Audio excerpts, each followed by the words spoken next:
السلام عليكم ورحمة الله وبركاته.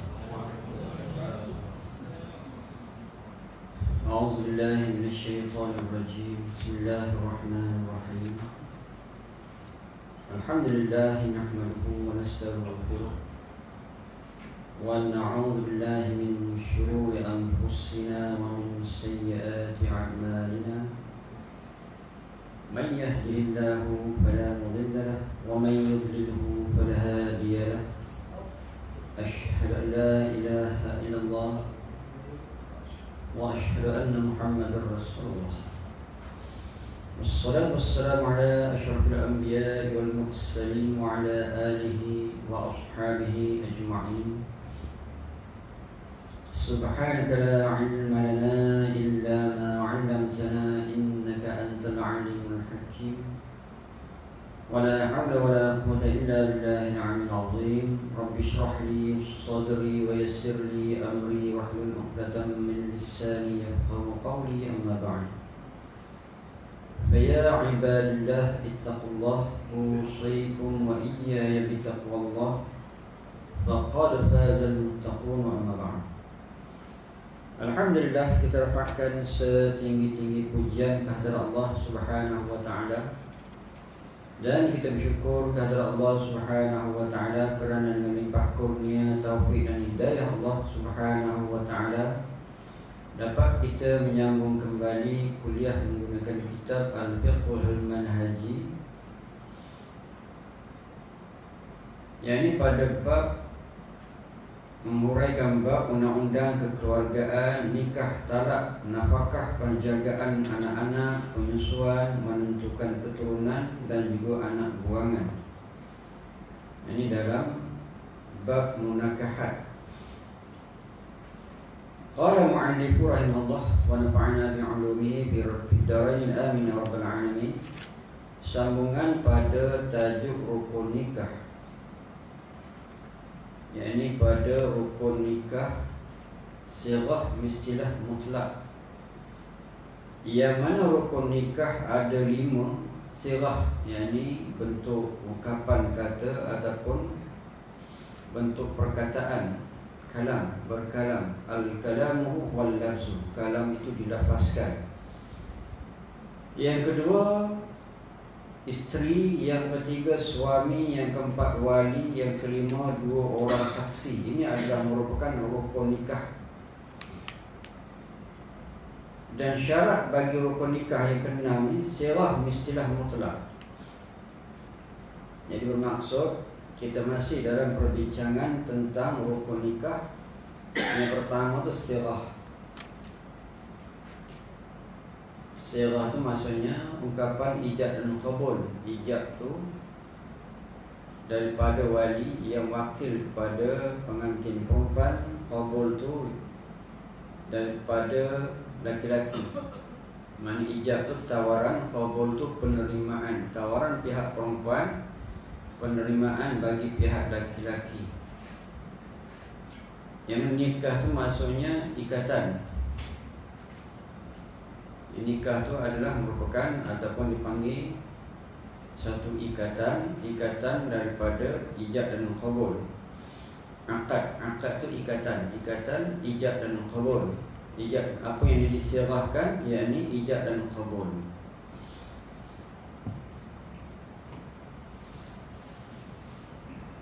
Sirah mistilah mutlak. Tidak sah menentukan jangka masa pernikahan seperti sebulan, setahun atau untuk satu jangka waktu yang tidak diketahui, seperti sehingga kembalinya orang yang hilang. Sirah itu mistilah mutlak, yakni tidak disyaratkan dengan sesuatu yang lain. Contohnya, tidak boleh disyaratkan akad itu akan terbatal ataupun akad itu berkekalan sehingga jangka waktu, seperti kembalinya orang hilang. Maknanya akad nikah yang diikat dengan ijab dan qabul tidak boleh disyaratkan pernikahan itu terbatal apabila orang sekian-sekian balik, tak boleh. Di mana akad nikah itu tidak boleh diikat dengan yang lain, tidak boleh disyaratkan dengan yang lain. Jika wali berkata, aku nikahkan kau dengan anak perempuanku sebulan atau setahun atau sehingga si bulan kembali, lalu pengantin lelaki berkata, aku terima akan nikahnya itu, maka pernikahan tersebut tidak sah kerana nikah mut'ah diharamkan. Ianya mensyaratkan nikah itu pada jangka waktu yang tertentu, ataupun pernikahan itu akan terbatal dengan jangka waktu yang tertentu, ataupun dengan keadaan tertentu, atau dengan sebab kembali seseorang, di mana pernikahan itu akan terus tidak sah. Ya. Dah lepas? Ada lepas? Okey. Yang ketiga, rukun yang ketiga. Rukun yang ketiga. Rukun yang ketiga. Rukun ketiga, kita pergi kepada rukun ketiga, lelaki yang akan berkahwin. Maknanya yang perempuan berkahwin pun selesailah perbincangannya. Yang ini rukun ketiga, lelaki yang berkahwin.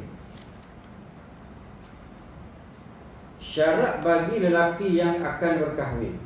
Syarat bagi laki-laki yang akan berkahwin, sebagaimana perempuan yang akan berkahwin juga ada syarat-syaratnya. Kita sudah bincangkan pada pertemuan yang lepas sebelum pada Ramadan. Yang syarat bagi laki-laki yang akan berkahwin ialah, yang pertama, bukan mahram kepada perempuan yang ingin berkahwin. Yang laki-laki yang nak berkahwin, maknanya kahwin itu mesti dengan perempuan lah. Laki-laki mesti kahwin dengan perempuan. Laki-laki tak boleh kahwin dengan laki-laki, dipanggil ni homoseks ataupun gay, itu salah.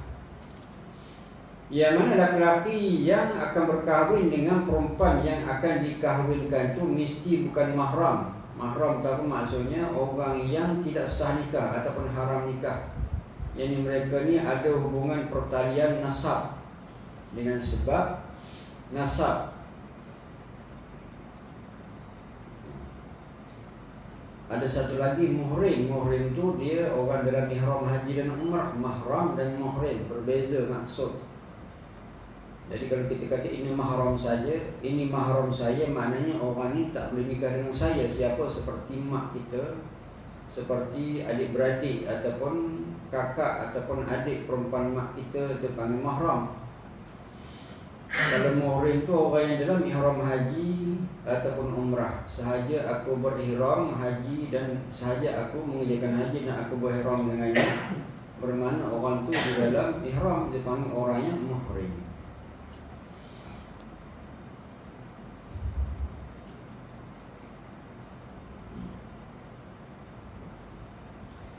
Yang mana mahramnya ada dua, ada tiga. Mahram ada tiga. Mahram dengan sebab nasab, mahram dengan sebab pernikahan musaharah, dan mahram dengan sebab rada'ah, dengan sebab persusuan ataupun anak susuan.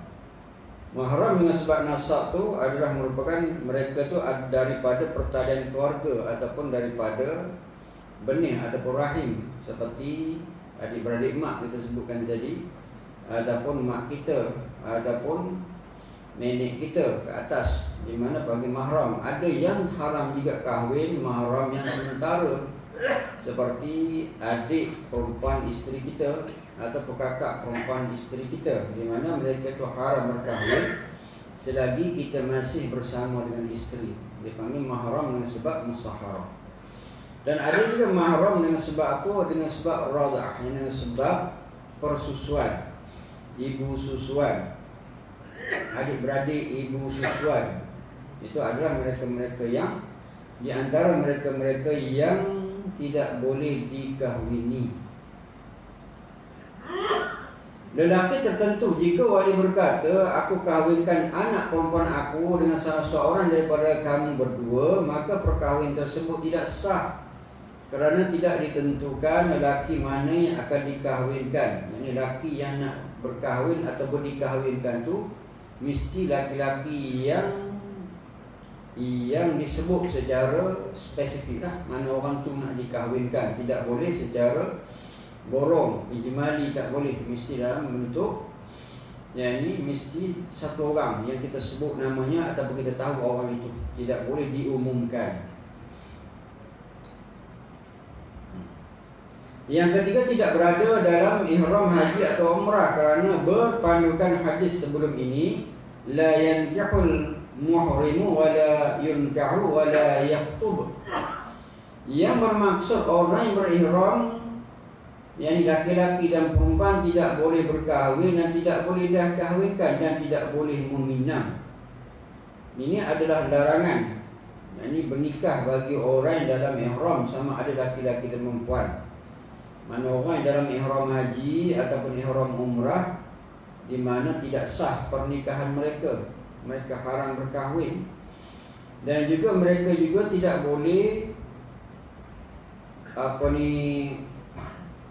wakilkan wali hakim, tidak boleh.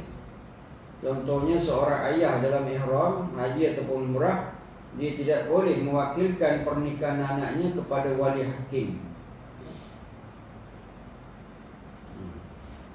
Dan juga dalam hal lain juga tidak boleh berkahwin dan tidak boleh dikahwinkan. Makna berkahwin dan dikahwinkan tidak boleh. Apa sahaja yang berkenaan dengan al-jinsiyah, berkenaan dengan bentuk perkahwinan ini tidak boleh. Meminang pun tidak boleh.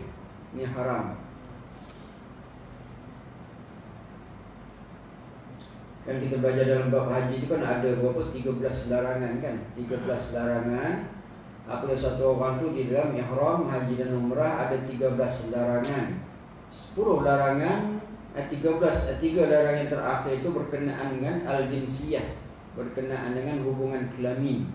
Sama ada kahwin, dikahwinkan ataupun wakil wali, itu tidak boleh di dalam seorang tu di dalam ihram haji ataupun umrah.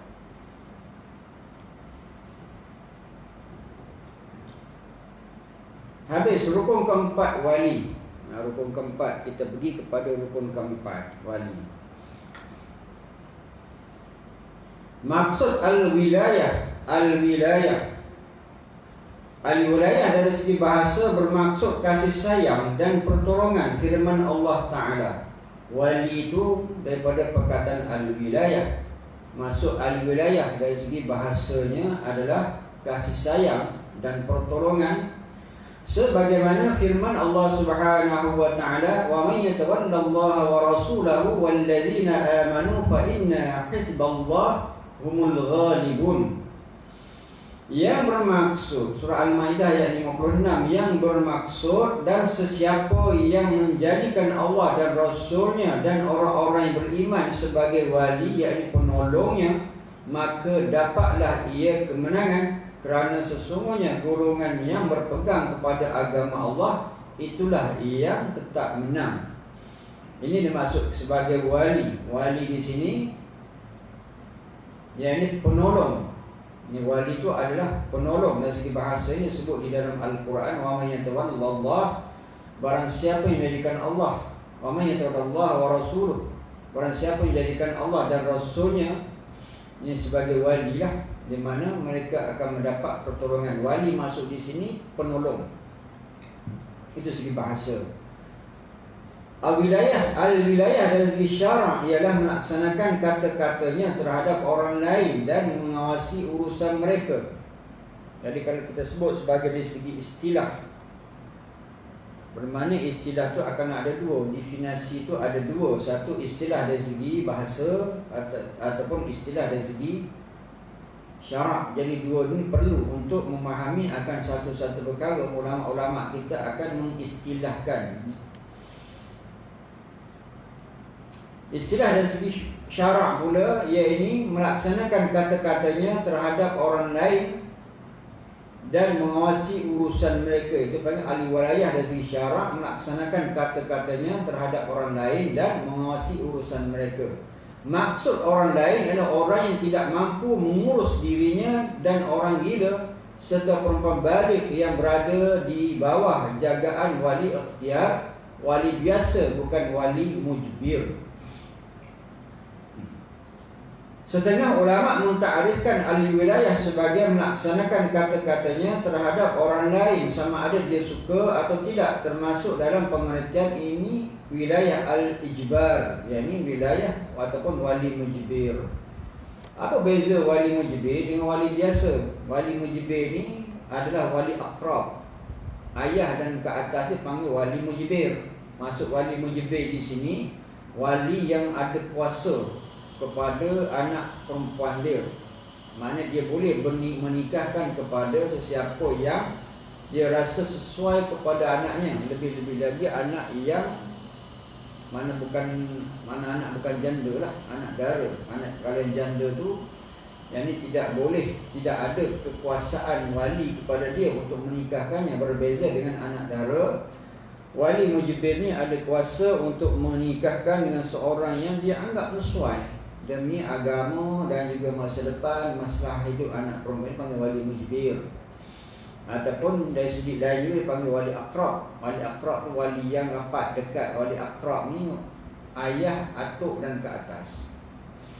Di mana apabila ada wali mujibir ataupun wali akrab, wali ab'ad tidak boleh menikahkan wali dia. Wali ab'ad ni siapa?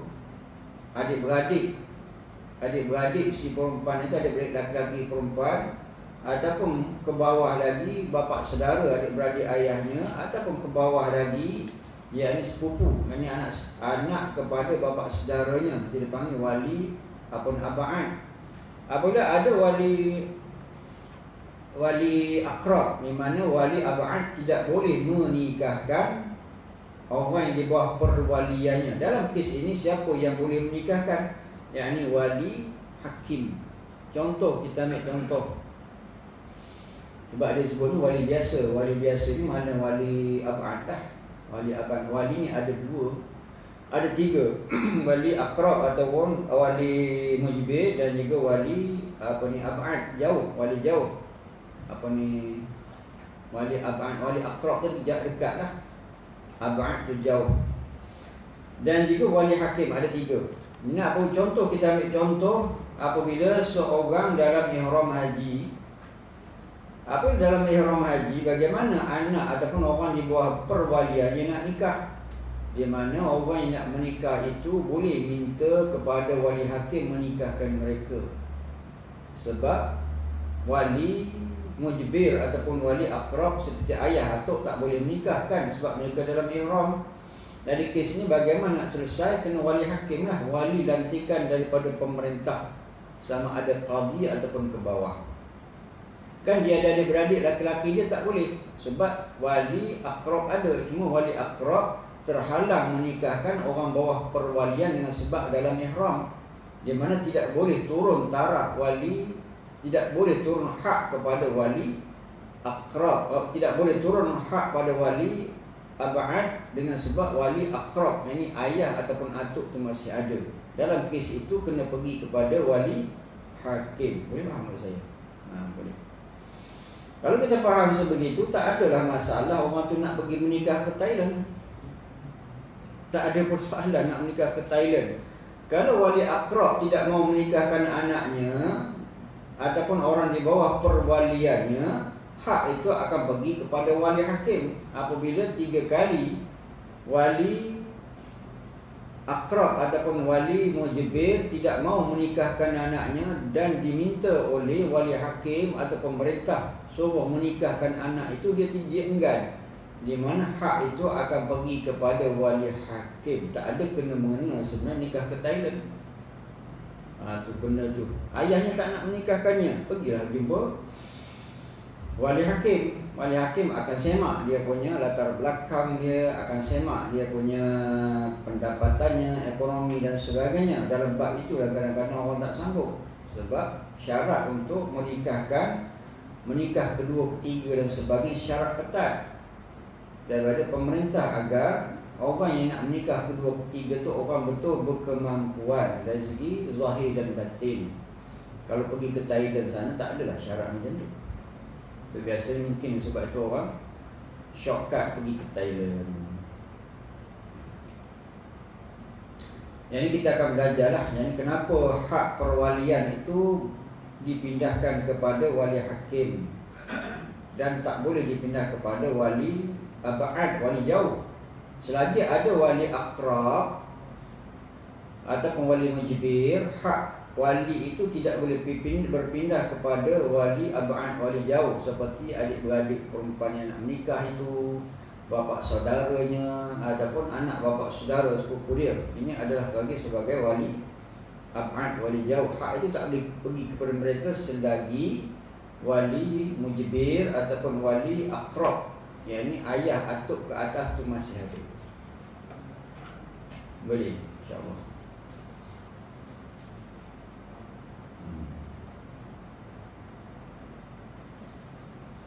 Sesetengah ulama mentakrifkan al-wilayah sebagai melaksanakan kata-katanya terhadap orang lain, sama ada dia suka atau tidak, termasuk dalam pengertian ini wilayah al-ijbar.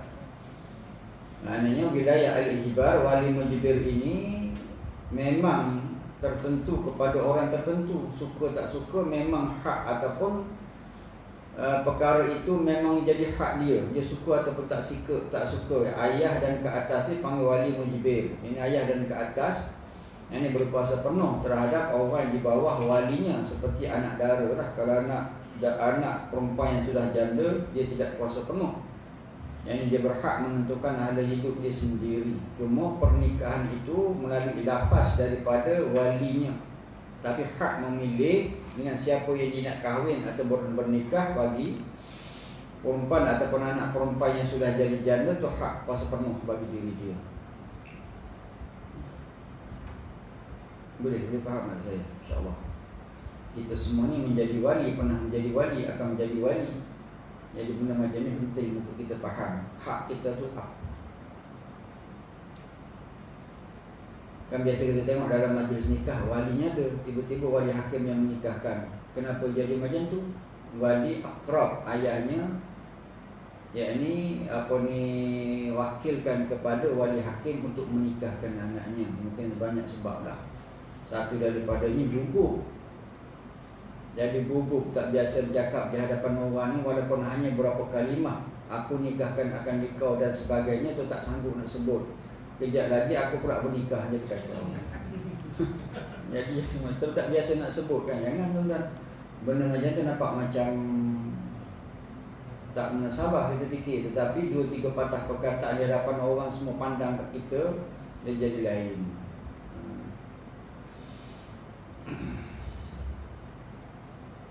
Syariat menamakan orang yang mempunyai hak al-wilayah sebagai wali. Firman Allah Ta'ala, فَإِنْ كَانَ الَّذِينَ عَلَيْهِ الْحَقُّ سَفِيهًا أَوْ ضَعِيفًا أَوْ لَا يَسْتَطِيعُ أَنْ يُمِلَّ فَلْيُمْلِلْ وَلِيُّهُ بِالْعَدْلِ. Kemudian jika orang yang berhutang itu bodoh atau lemah, atau dia sendiri tidak dapat hendak merencanakan, yakni isi surat itu, maka hendaklah direncanakan oleh walinya dengan adil benar. Ini syarat.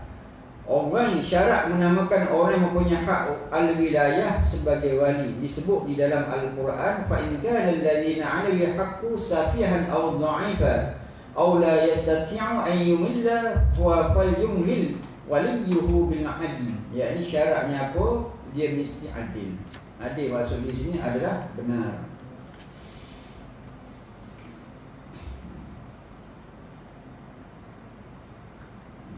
Dan juga kalau kita lihat dalam ayat ini juga, Allah Subhanahu Wa Taala sebut orang yang di bawah perwalian itu jika dia bodoh, dia ada harta tapi dia bodoh ataupun dia lemah, safihan atau dha'ifan, bodoh ataupun lemah, di mana dalam hak untuk dia menguruskan hartanya itu mesti diserahkan kepada wali. Di dalam hak menguruskan harta, sama ada beli belah ataupun dalam surat perjanjian, perkara itu diserahkan kepada wali. Bagi orang mana? Orang yang safihan atau dha'ifan, orang yang bodoh dan juga lemah. Dalam hak menguruskan harta ini, Islam ketat. Orang yang bodoh ataupun orang yang lemah akal dia lah, ataupun panca inderanya lemah, dia tidak boleh mendengar, masa yang sama dia pun buta, dia ada harta, di mana dia tidak boleh berurusan dengan sesiapa sahaja dengan senang, melainkan dibantu oleh walinya agar dia tidak tertipu. Begitu juga dalam urusan jual beli kanak-kanak yang belum balik. Kanak-kanak yang belum balik memang tidak dibenarkan dalam syarak untuk berurusan jual beli. hanya dibenarkan kepada orang yang balik agar dia tidak tertipu. Lebih-lebih lagi dalam urusan jual beli yang besar. Belum balik, umur 6 tahun, 7 tahun nak jual beli kereta, kena tipu lah tuan-tuan. Nak jual kereta, dia ada kereta, contohnya nak jual kereta, orang tipu tukar dengan gula-gula je. Gula-gula kanak-kanak suka lah. Orang tu dapat kereta, dia dapat gula-gula, kanak-kanak suka. Padahal dia kena tipu. Maknanya tidak boleh. Islam tidak benarkan orang yang dia tidak lagi memayis ataupun tidak balik uruskan harta dalam keadaan yang besar macam tu. Itu kita tengok di dalam bab muamalah. Begitu juga dalam hak perwalian ini. Kenapa orang perempuan ni dia dari satu sudut, orang perempuan ni dia tidak boleh menikahkan diri dia sendiri. Ini sebagai menjaga maruah. Bukan dia tidak berakal. Orang perempuan yang nak menikah ni sudah tentu dia berakal. Tapi dari sudut ini kenapa perlu kepada wali? Sebab dari sudut menjaga akal maruah dia. Tiba-tiba dia duduk dalam majlis nikah tu, saya nikahkan diri saya, jadi tak kena. Jadi dengan sebab apa? Menjaga dia punya maruah, kehormatan perempuan itu. Kata alim ulama, yang diwakilkan kepada wali untuk menikahkan dia. Orang lelaki tak ada masalah dalam bab itu. Aku terima nikah, tak ada masalah. Sebab orang lelaki ni biasa ke depan dalam hubungan masyarakat, hubungan apa sahaja yang melibatkan berkenaan dengan masyarakat. Orang lelaki memang itu yang dianjurkan oleh agama, berbeza dengan orang perempuan. Hikmah disyariatkan al-wilayah. Hikmah dia apa? Hikmah disyariatkan al-wilayah kepada kanak-kanak yang masih kecil belum balik dan orang yang tidak mampu menguruskan dirinya adalah untuk menjaga kepentingan mereka supaya tidak hilang, menjaga hak mereka dan mengurus urusan hidup mereka. Inilah kenapa Islam meletakkan satu daripada syarat pengurusan hidup kepada mereka yang tidak mampu seperti kanak-kanak ataupun orang yang sakit, orang yang kurang akalnya ataupun lemah dari segi panca inderanya, mesti urusan-urusan diserah kepada wali. Sebab apa? Untuk menjaga kepentingan mereka supaya tidak hilang. Hilang apa? Hilang harta, ditipu. Atau menjaga hak mereka, iaitu agar mereka ini tidak tidak dibinasakan ataupun tidak dimalukan, maruah mereka tidak dihilangkan, dan juga menguruskan hidup mereka. Ini adalah merupakan kepentingan ahli wilayah yang ditetapkan di dalam Islam. Sebab apa kita sebutkan tadi, sepatut kalau tengok secara zahirnya pernikahan itu antara laki-laki dan perempuan. Kalau kita tengok dari segi zahir macam itu, kenapa orang perempuan kan boleh menikahkan diri sendiri? Tidak. Islam menetapkan satu kaedah al-wilayah ataupun wali ini dalam setengah urusan itu amat penting. Sebab dari beberapa perkara lah, sehingga Allah Subhanahu wa taala sebut di dalam surah Al-Baqarah ini, wa falyumlil waliyuhu bil adl.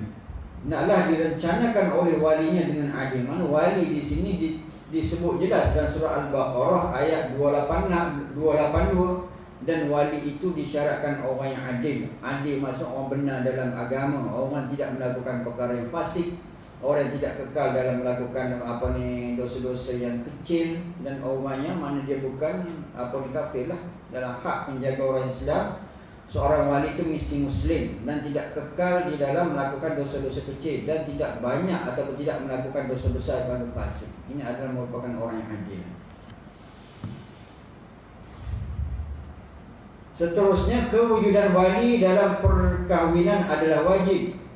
Wali dalam perkahwinan adalah wajib dalam mazhab Syafi'i. Wali itu satu daripada rukun nikah. Mesti wajib ada wali dalam pernikahan. Wali mesti wujud dalam pernikahan seorang perempuan, sama ada perempuan tersebut masih kecil atau sudah baligh, janda atau dara, untuk mengendalikan akad perkahwinan. Keberadaan wali dalam satu-satu pernikahan itu adalah wajib ada. Dia sebagai rukun. Kalau rukun ni mana sudah tentulah terikat dengan fardu. Fardu itu adalah kewajiban adanya wali dalam satu-satu akad pernikahan. Yang ini menikahkan siapa? Perempuan lah. Nak menikahkan anak ataupun orang di bawah perwalian, dia adalah perempuan, sama ada kecil ataupun sudah balik. janda ataupun dara. Walaupun janda ni dia ada kuasa penuh untuk dia memilih pasangan hidup dia, tetapi dalam bab untuk menikahkan dia mesti ada wali. Dalam bab ini kadang-kadang orang ada juga orang yang agak tersalah faham, khilaf dalam bab ini, sebab mereka memandang janda itu berhak kuasa penuh terhadap diri mereka. Tapi dalam bab ini, walaupun kuasa penuh memilih dengan siapa dia nak bernikah. Tapi masa pernikahan itu, di mana pernikahan itu mesti dikendali oleh wali. Menikahkan dia itu mesti wali juga, walaupun dia berkuasa penuh untuk memilih dengan siapa dia bernikah. Seseorang perempuan, dan juga kita di sini yang masih kecil, maksudnya belum balik, boleh bernikah lah. Boleh bernikah selagi dia nama orang yang perempuan, dia boleh menikah dengan lelaki, dengan syaratnya mesti ada wali.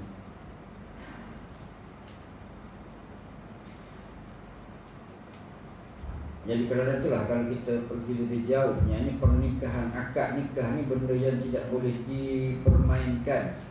Nikah ni bukan boleh digurau. Seperti bagaimana akidah tak boleh digurau, sebagaimana perceraian pun tidak boleh digurau. Apabila bergurau dia akan jadi benar.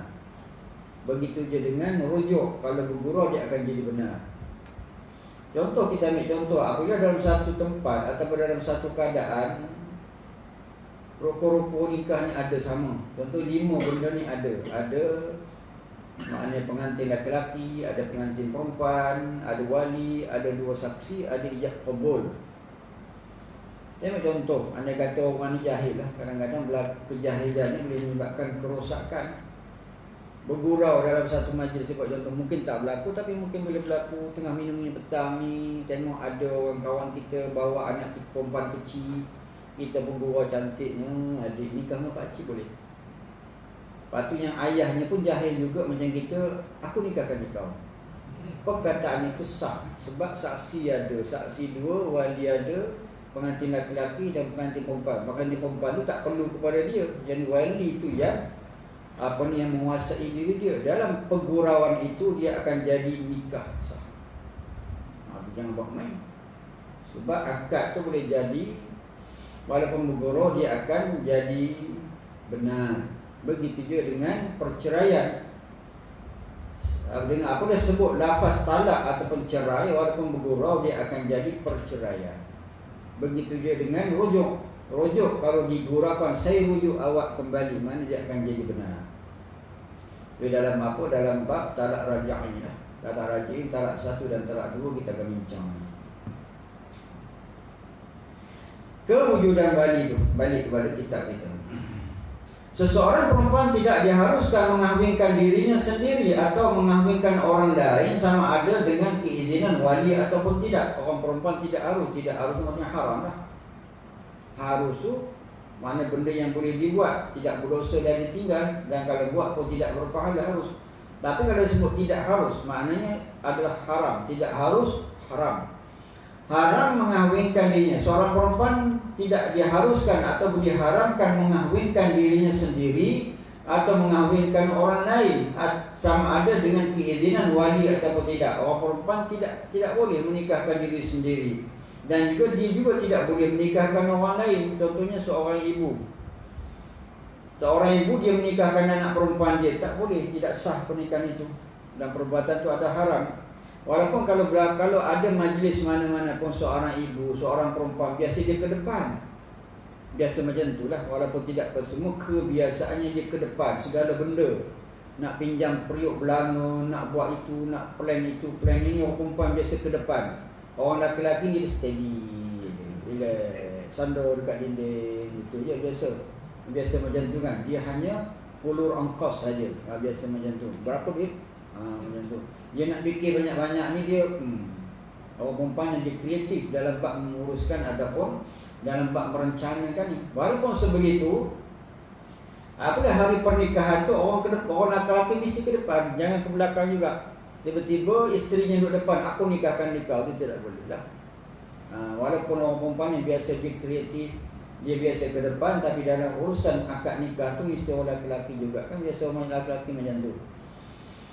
Kalau rumah kampung laki-laki duduk di pangking dia dengar isterinya dengan anak-anaknya kecoh sekali nak rancang dia mikir gitu apa nak jadi kata dia ni. Berapa banyak duit nak habis dia fikir macam tu lah biasanya. dia tak fikir nak bawa, dia tak fikir apa-apa, dia fikir berapa duit ni semua ni, bincang panjang lebar ni. Biasa dia fikir. Tapi apabila kes macam tu pun, apabila hari pernikahan, orang perempuan mesti ke belakang juga. Suami ataupun ayah sebagai wali juga yang akan menikahkan anak. Hukuman ini meliputi sama ada dia mengijab atau mengkabulkan perkahwinan tersebut. Dalilnya ialah hadis daripada Abu Hurairah radhiyallahu anhu, sabda Rasulullah bermaksud seorang perempuan tidak boleh mengkahwinkan seorang perempuan lain dan tidak boleh mengkahwinkan dirinya sendiri. Hadis riwayat Abu Hurairah.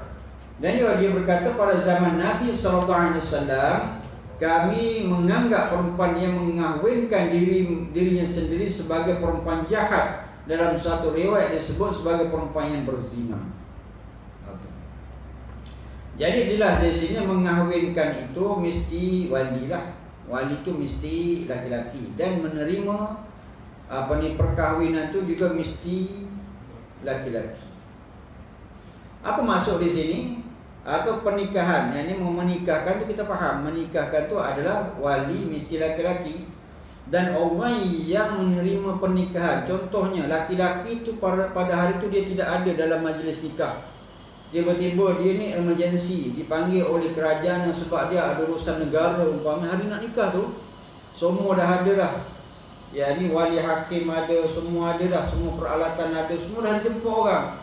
Tiba-tiba dia dapat satu panggilan ni, di atas perintah negara ni, tuan kena keluar negara di atas urusan besar tentera ni.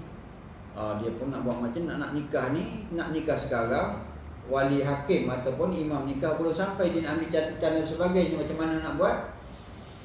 Dia kena wakilkan kepada orang lain lah untuk menerima nikah dia. Wakil kepada orang lain, menerima wakil tu mesti orang laki-laki. Tak kira lah sama ada adik-beradik laki-laki dia, siapa saja boleh dia wakilkan untuk kabulkan nikah. Tapi mesti laki-laki juga. Tengok apa ni, pengantin laki-laki tak ada orang lain pula, siapa nak nikah siapa. Tak ada masalah yang tu. Sebab apabila wali menikahkan dengan nama orang itu hanya orang yang wakil, sama yang wakil. Kalau dalam belajar dalam bab muamalah dipanggil sebagai dalam bab wakalah, menerima wakil. Habis. Hikmah disyariatkan wali dalam perkahwinan seorang perempuan. Hikmah wali disyariatkan ialah adat yang baik mengatakan perempuan tidak sesuai untuk terlibat secara langsung dalam urusan akad perkahwinan. Ini kerana perempuan mesti bersifat dengan sifat malu. Ini jelaslah orang perempuan ni kalau dia over sangat pun tak cantik. Tiba-tiba aku nikahkan diriku, maknanya tak berapa cantik. Orang perempuan ni kena malu sikit. Walaupun kurang malu pun kena malu juga. Kena tunjukkan malu lah. Itu adalah beza di antara lelaki dan perempuan. Jangan terbalik pula. Kadang-kadang isteri lebih pada suami, suami kat belakang, isteri ke depan. Ada juga setengah, bukan semua, setengah macam tu.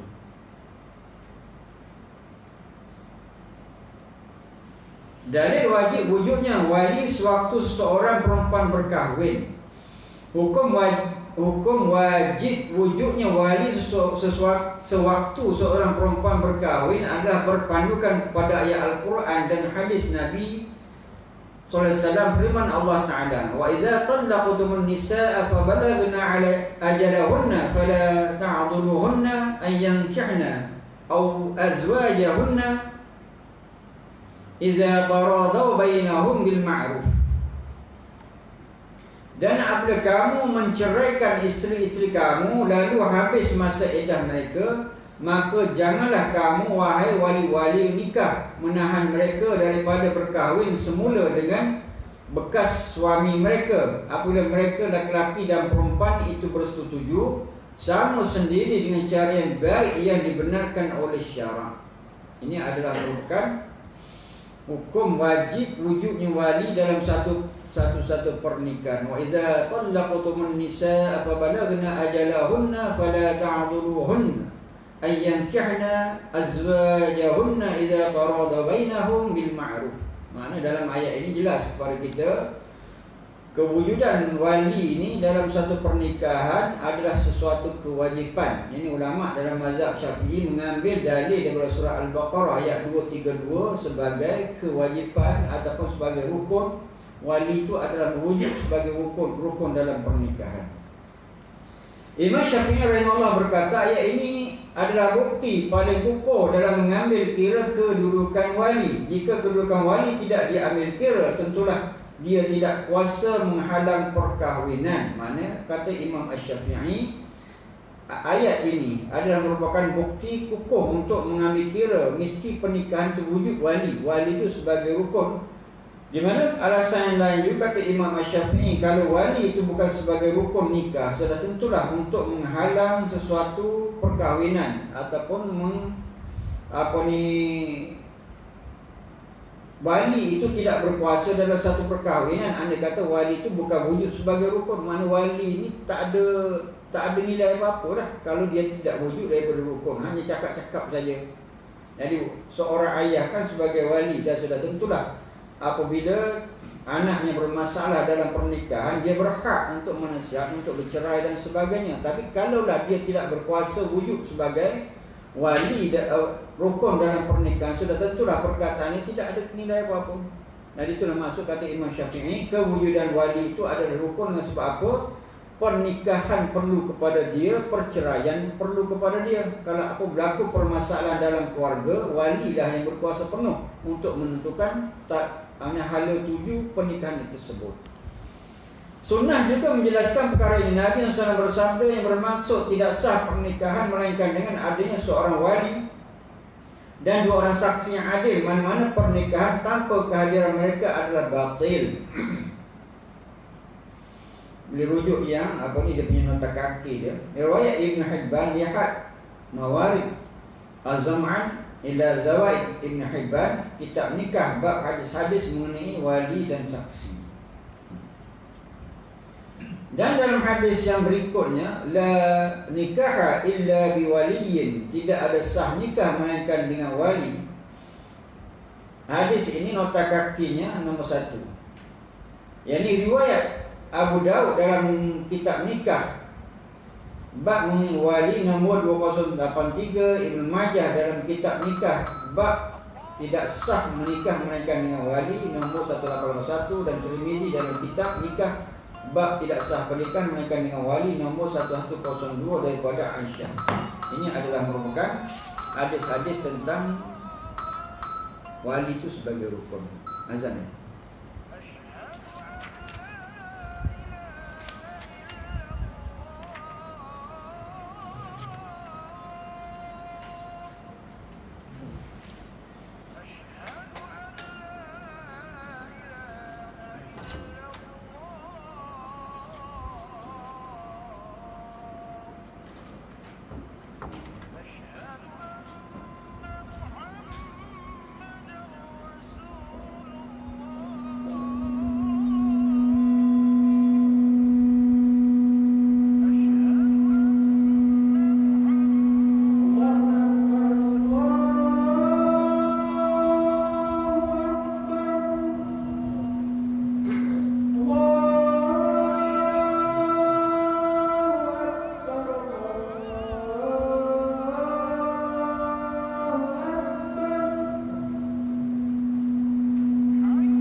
kita sambung sikit insya-Allah.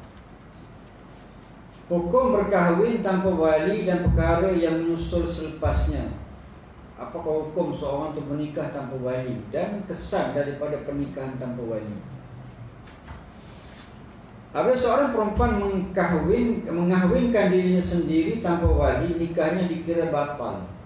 Tidak sah lah, batal. Atau kalau dia menikah, dia akan jadi batal. Terpaksa dipisahkan. Jika berlaku persetubuhan selepas perkahwinan, kedua-dua pasangan wajib dipisahkan kerana akad itu batal. Dan anda kata berkahwin juga tanpa wali, ataupun wali itu wali tidak sah. Contoh wali tidak sah di sini, wali ayah angkat. Ayah angkat tu dia bukan wali, walaupun dibintikan kepada dia, tetap bukan sebagai wali. Kan boleh berlaku dalam setengah masyarakat kita ni, dia ambil anak angkat, dia bintikan kepada dia. Dan apabila berlakunya hari pernikahan tu, dia tak ingat ataupun dia tak sedar, dia bukan sebagai wali. Dah binti dia tu, dah tentulah orang anggap dia sebagai ayah betul. Di mana apabila dia menikahkan anak itu, di mana anak itu, pernikahan itu tidak sah. Dan andai kata berlaku persetubuhan, di mana kena dipisahkan. Walaupun begitu, anak yang lahir itu dengan sebab kecuaian itu masih dinisbahkan kepada bapanya. Nikah secara syubhah dipanggil, mesti dinisbahkan kepada bapanya. Mana dia mendapat hak sebagai sebagai wali, dan juga dia berhak mendapat sebagai harta pusaka. Dan ni orang menikah sebut tadi, orang menikah dengan sebab wali yang tidak sah. Dia tidak tahu. Dalam kes tu dia tidak tahu. Laki-laki pun tak tahu ni ayah angkat, menantu pun tak tahu ini ayah angkat kepada perempuan tu. Nikah dan satu masa baru tahu. Ayahnya baru pergi dengan ceramah, dia ni sebagai ayah angkat tidak sah jadi wali lah. Dia kata itu menikah jadi wali. Dan jadi macam mana nak buat, macam mana kena rujuk kepada jabat agama Islam lah. Jadi sudah tentulah pejabat agama Islam melalui mahkamah akan memisahkan dua tu. Dan bagaimana kesan anak tu lah. Anak tu bukan anak luar nikah tu, bukan anak zina tu. Ini anak nikah secara syubhah. Beza dengan anak zina. Nikah secara syubhah, yang ni mereka tu tidak tahu, yang ingat kesah. Di mana anak itu berhak mendapat harta pusaka daripada ayahnya lah. Cuma pernikahan tu mesti dibatalkan. Dalam kisnya ini boleh berlaku ni apabila bernikah ni, satu pernikahan tanpa wali, menikah sendiri tanpa wali. Yang keduanya wali tidak sah, pun sama dengan menikah tanpa wali hukumnya. Perempuan berhak wajib mendapat mahar misil, sama ada disebut dalam akad ataupun tidak. Yang ini perempuan yang menikah dengan tanpa wali ini berhak untuk mendapat mahar. Maharnya ada dua, mahar misil dan juga mahar musamma. Dalam bab mahar ni kita akan bincang, dia panjang dia punya perbahasannya. Dari dalil hukum tersebut ialah hadis Nabi SAW, ayyuma mura'atin nakahat bi ghairi izni waliha fanakahuha bi batil salasan fa in dakhala biha walahal mahru biha istahalla min farjiha fa in tashajaru fasultanu waliyu man la waliyalah. Hadis yang bernama dua, riwayat Abu Daud dalam kitab nikah dan juga Imam Tirmizi dalam bab nikah. Hadis daripada Abu Musa Asy'ari. Ia bermaksud mana-mana perempuan yang berkahwin tanpa kebenaran walinya, maka nikahnya batal. Nabi SAW mengulangnya sebanyak 3 kali, nikahnya batal, nikahnya batal. Kemudian jika berlaku persetubuhan, maka baginya mahar misil dengan sebab dia menghalalkan farasnya. Jika mereka berselisih paham, maka sultan menjadi wali bagi siapa yang tidak ada wali. Ini ada dalil bagaimana wali itu adalah rukun nikah. Tanpa wali nikah itu tidak sah. Mereka yang bersetubuh hasil pada pernikahan yang batal ini, perkahwinan tanpa wali tidak dikenakan hukum hudud, kesalahan berzina kerana adanya syubhah. Syubhah tersebut ialah ulama berselisih pendapat tentang kesahihan nikah tanpa keizinan wali. Hukum hudud digantung pelaksanaannya ketika ada syubhah. walau bagaimanapun mereka dikenakan hukum ta'zir. Apa dia punya penjelasan ini? Dalam bab hubungan kelamin ataupun wati maknanya persetubuhan. Wati itu kadang nama orang. Wati itu adalah persetubuhan. Wati tak elok nama wati. Tapi kalau nama tu wati itu dalam bahasa Melayu mungkin ada makna yang elok, tak salah lah. Tapi dalam bahasa wati itu maknanya persetubuhan. Kalau pergi negara Arab nama apa? Mas Muki wati. Jadi terlihat mata orang Arab wati, anti wati. Jadi dia tak tahu. Tapi orang Melayu mungkin ada makna-makna dia sendiri mungkin. Wallahu a'lam. Jadi persetubuhan ni, apabila berlaku persetubuhan, dia kesan kepada persetubuhan dari segi hukum syarak. Yang pertama, persetubuhan dengan sebab nikah, yang tu tak timbul persoalan. Yang kedua, persetubuhan dengan sebab dengan tidak nikah ini akan ada dua masalah.